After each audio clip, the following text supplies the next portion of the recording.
If you desire to have beautiful almond natural nails that make your hands look more feminine and elegant, but are stuck with unshaped natural nails that do the opposite, then in this video, I'm going to show you my simple method for getting a beautiful almond nail shape that will instantly make your hands look more ladylike and elegant.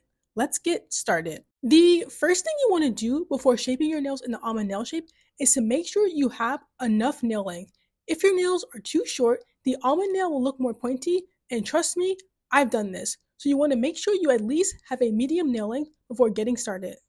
Now, step 2 is to get the almond nail shape outline. In order to achieve this desired nail shape, you want to file down the sides of your nails to create an almond-like shape. And you want to make sure that you don't accidentally file your nails way too far down, or you will end up with super pointy nails. And yes, I've been there. So I recommend filing a bit more slowly at first so you avoid this. Additionally, if you are new to this, I recommend counting the amount of times you are filing each side of your nails in your head so you don't end up with a lopsided nail.